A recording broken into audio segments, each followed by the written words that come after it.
성도 여러분, 7월 28일 오늘 우리에게 주신 하나님의 말씀은 예레미야 38장 1절에서 13절까지 말씀입니다. 예레미야 38장 1절에서 13절까지 말씀을 봉독하겠습니다. 마단의 아들 스바데아와 바수리의 아들 그달리아와 셀레메의 아들 유갈과 말기야의 아들 바수리 예레미야가 온 백성에게 이렇게 전하는 말씀을 들었다. 나 주가 말한다. 이 도성 안에 머물러 있는 사람은 전쟁이나 기근이나 연병으로 죽을 것이다. 그러나 바벨로니아 군인들에게 나아가서 항복하는 사람은 죽지 않을 것이다. 적어도 자기의 목숨만은 건질 것이며 계속 살아남게 될 것이다. 나 주가 말한다. 이 도성은 반드시 바벨로니아 왕의 군대에게 넘어간다. 그들이 이 도성을 점령한다. 대신들이 왕에게 말하였다. 이 사람은 마땅히 사형에 처해야 합니다. 그가 이런 말을 해서 아직도 이 도성에 남아있는 군인들의 사기와 온 백성의 사기를 떨어뜨리고 있습니다. 이 사람은 참으로 이 백성의 평안을 구하지 않고 오히려 재앙을 재촉하고 있습니다. 시드기야 왕이 대답하였다. 그가 여기에 있소. 죽이든 살리든 그대들 뜻대로 하시오. 나에게 무슨 힘이 있다고 그대들에게 반대하겠소. 그래서 그 고관들이 예레미야를 붙잡아서 왕자 말기야의 집에 있는 물 웅덩이에 집어 넣었다.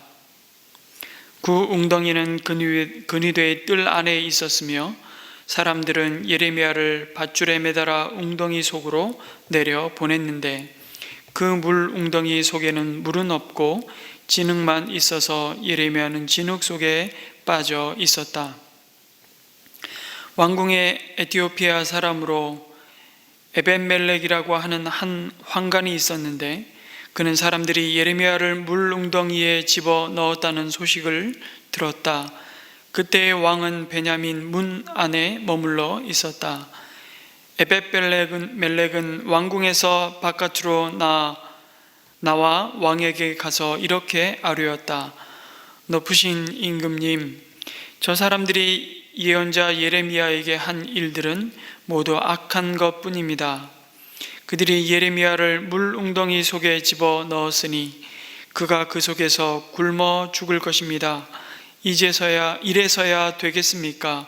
성 안에는 더 이상 먹을 것이 없습니다. 그때의 왕은 에티오피아 사람 에벤멜렉에게 이렇게 명령하였다.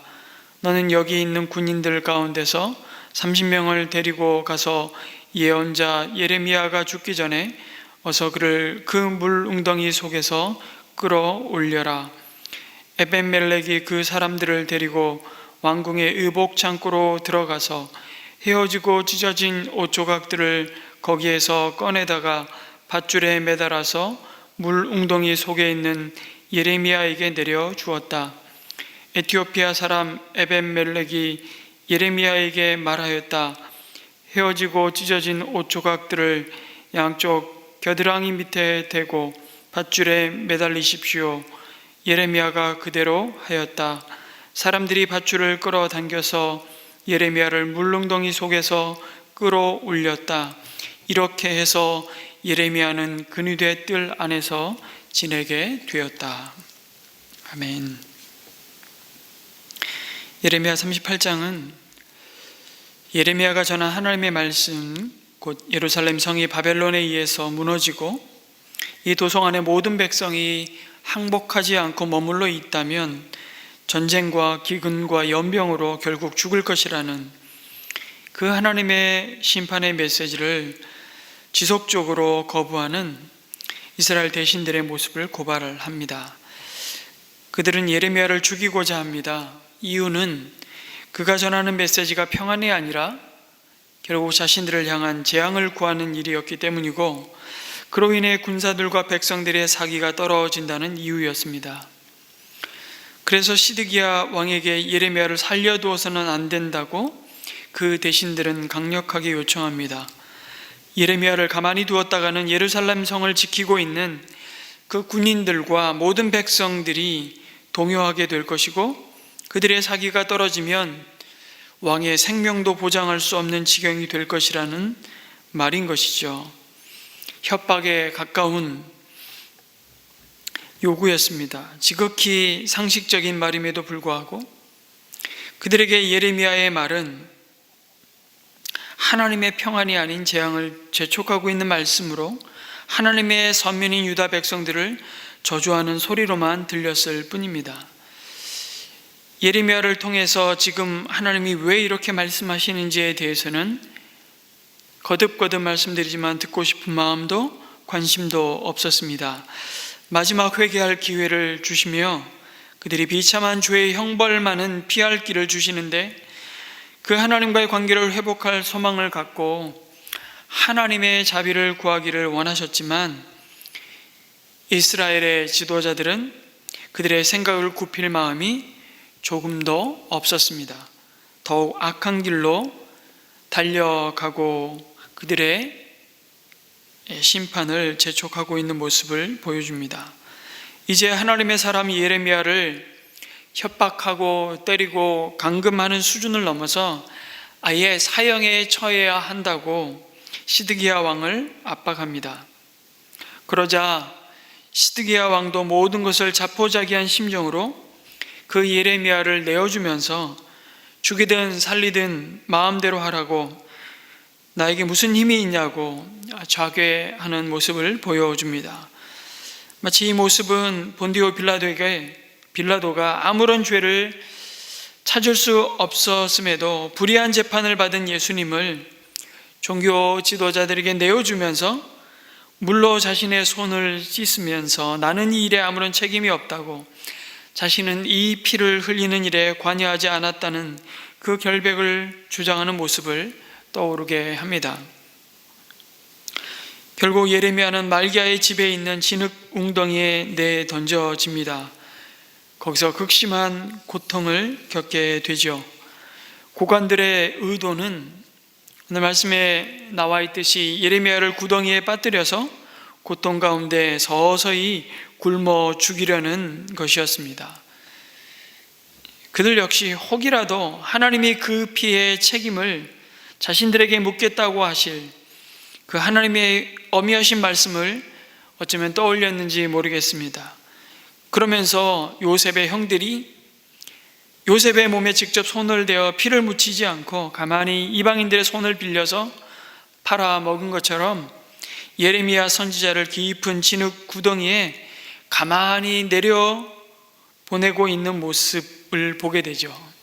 그냥 던져 넣은 것이 아니라 묶어서 그들이 던짐으로 예레미야가 죽는 피를 보지 않기 위해 가만히 예레미야를 묶어서 그 진흙 웅덩이에 내리고 있는 모습을 봅니다. 더욱 사악한 모습으로 다가오지 않습니까?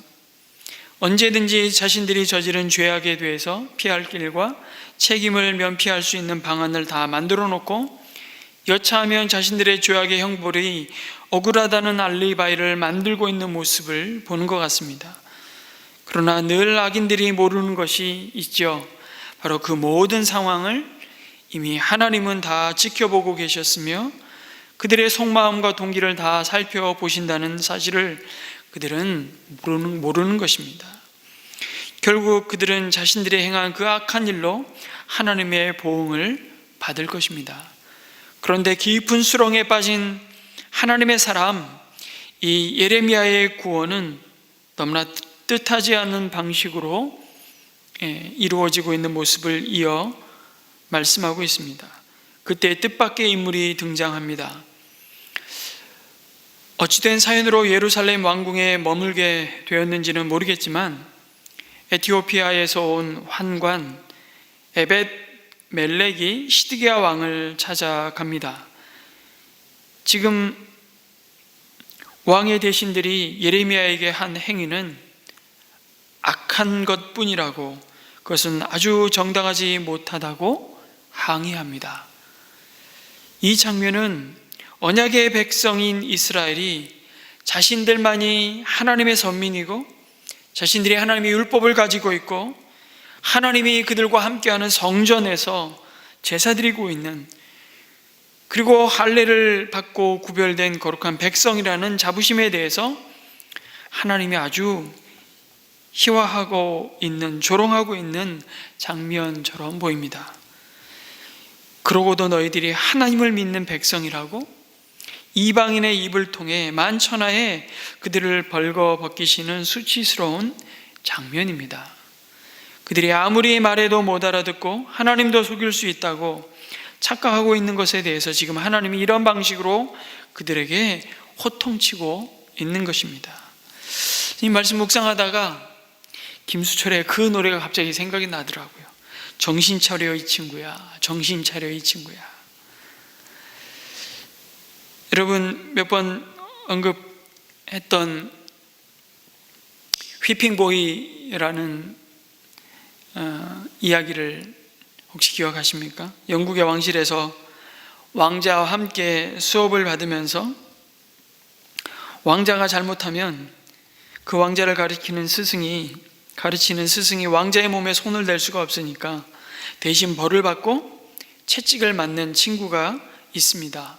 그래서 일명 휘핑보이, 채찍이 이렇게 막 내려쳐지는 그 소리, 휘핑, 채찍을 대신 맞는 아이, 그래서 휘핑보이, 왕자의 친구이긴 하지만 늘 왕자를 대신해서 매로 교훈해야 할 상황이 생기면 대신 매맞는 친구가 휘핑보이입니다.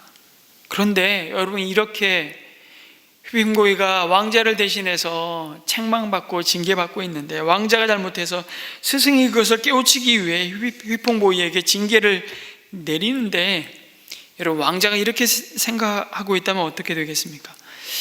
도대체 쟤는 뭘 잘못해서 저렇게 맨날 혼나고 두들겨 맞는 거야, 이러고 있다면 여러분, 속이 터지는 것이죠. 지금 이스라엘이 그러고 있는 것입니다. 예레미야를 죽이려고 한 그 동족 유대인 대신들의 행위는 예레미야를 구덩이에서 구해낸 에티오피아인 에벤멜렉의 행위와 얼마나 대조적인지를 모릅니다. 계속해서 그 왕관의 이름, 누구도 기억하지 않고 주목하지 않는 그 에벤멜렉이라는 황관의 이름을 계속해서 반복해서 그가 누구인지를 분명히 드러내고 있습니다. 그러면서 대조하고 있죠. 하나님의 선지자에 대해 더욱 신중하게 예레미야의 입을 통해서 선포된 그 말씀 앞에 반응했어야 할 소위 말하는 하나님의 백성인 고관들은 적대적으로 부정적인 반응을 보인 반면에 이미 에티오피아인 에벤멜렉은 예레미야의 그 말을, 평소에 그가 선포한 그 하나님의 말씀을 사람의 말이 아닌 하나님의 말씀으로 받아들이고 있었다는 사실을 간접적으로 증거하고 있습니다. 그 하나님의 말씀에 대해서 호의적으로 긍정적인 반응을 보였던 것입니다. 이것은 언약 백성이 얼마나 타락하고 영적으로 어두워졌는지를 단적으로 보여주는 장면입니다. 종종 하나님은 은혜로 먼저 자신의 백성 삼으신 이스라엘을 심히 부끄럽게 하십니다. 이미 약속의 땅 가나안에 정착하면서부터 하나님은 그들을 보내신 목적을 언약을 맺으면서 확인케 하셨습니다. 그러면서 너희는 내가 너희에게 준 약속의 땅 가나안에 들어갈 텐데 그 땅을 기업으로 받을 때 그 가나안에 정착한 족속과 너희들은 다르다. 내가 거룩하니 너희도 거룩하라. 가나안 족속이 섬기는 우상을 섬기지 말며 그들을 다 진멸하라고, 그들이 걸어가는 길을 따라가지 말라고, 오히려 너희들을 보면서 온 세상이 여호와만이 참 하나님이심을 알게 되리라고 말씀하셨습니다. 그런데 그들이 가나안 땅을 정복하고 기업으로 받자마자, 여호수아와 그를 아는 장로들이 다 하나님의 부르심을 받자마자 이스라엘 백성들은 아주 신속하게 하나님이 그들에게 행하신 구원의 역사와 은혜를 망각합니다.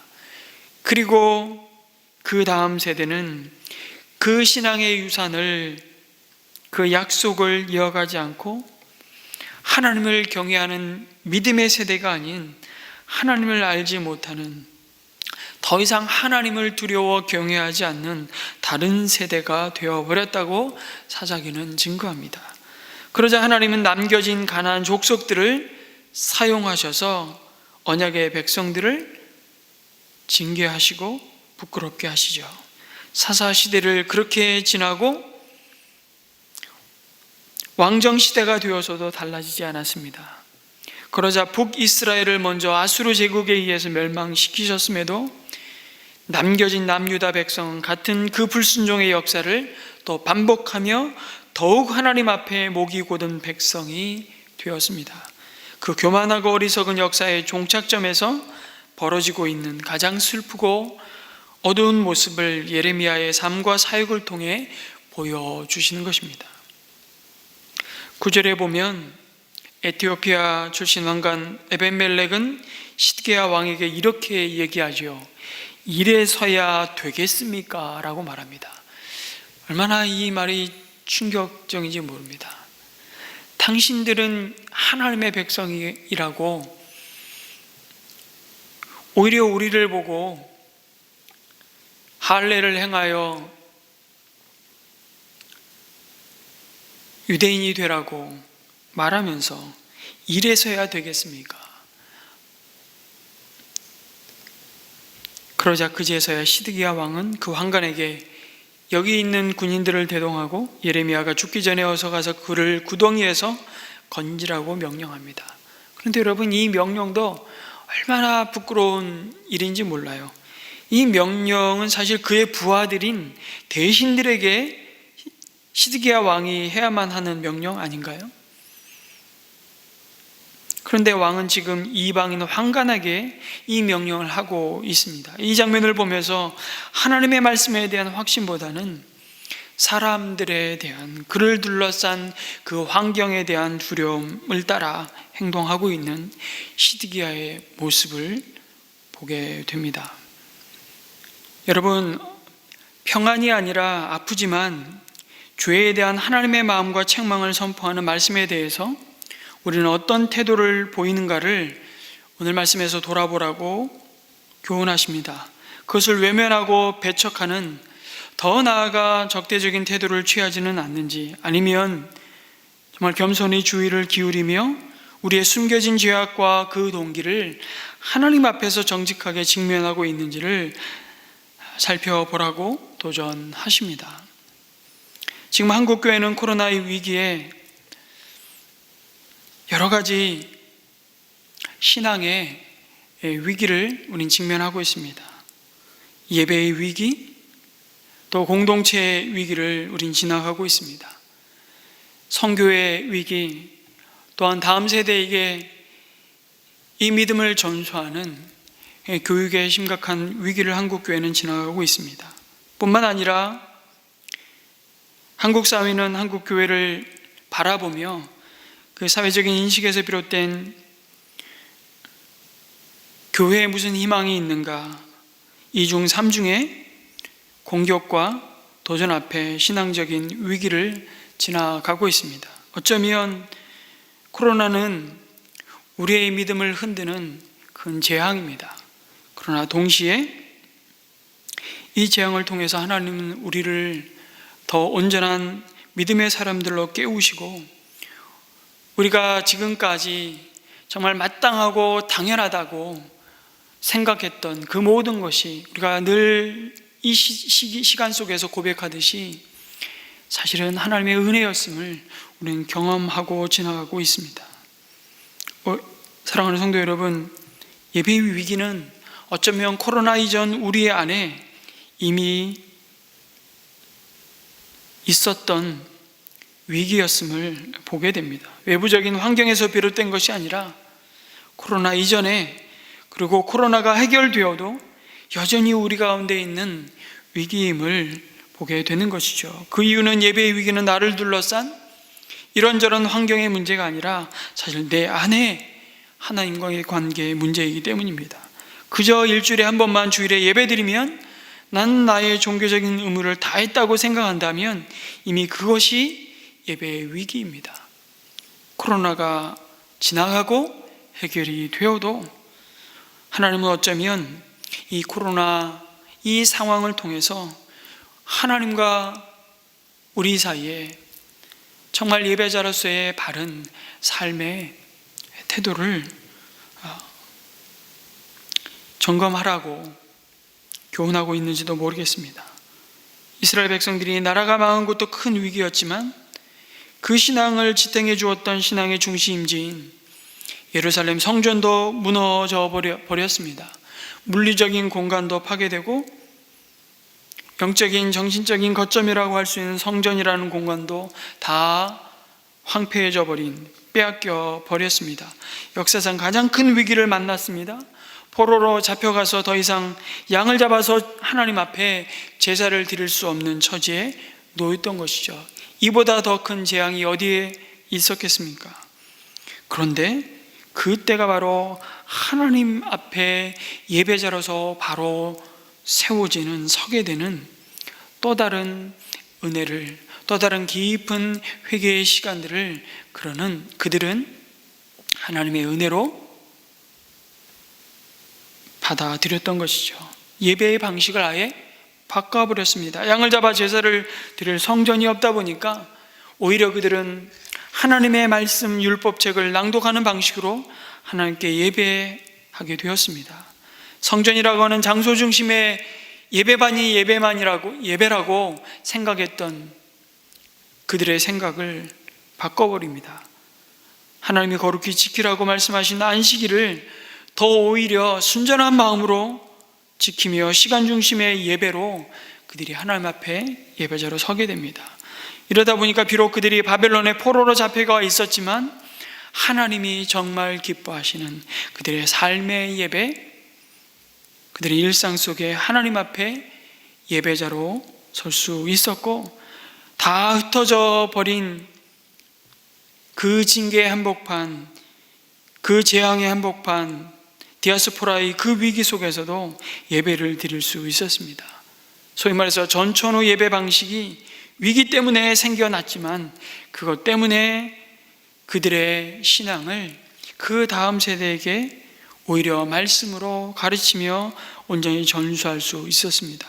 위기가 그들을 살리는 기회가 되었던 것입니다.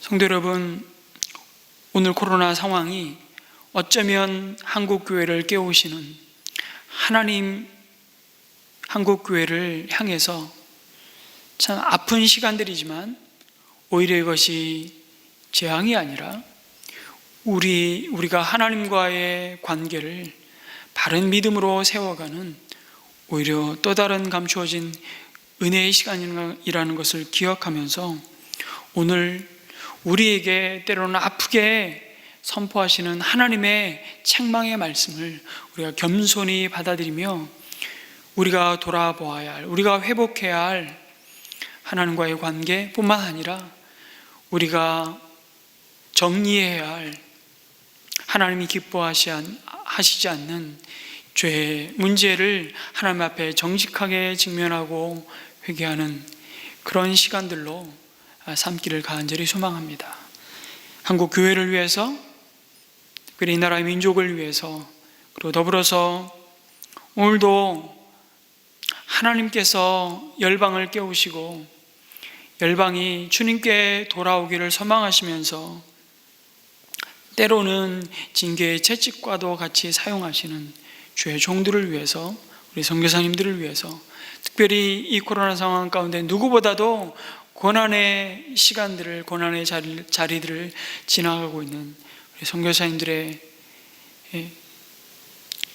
영적인 또 육체적인 그 상황 속에서도 낙심하지 않고 그들의 삶을 붙들어 주시고 건강을 지켜주시도록 우리 선교사님들을 위해서도 함께 중보하며 우리 각자 개인의 기도를 하나님 앞에 올려드리고 오늘 하루를 시작했으면 좋겠습니다. 기도하시겠습니다.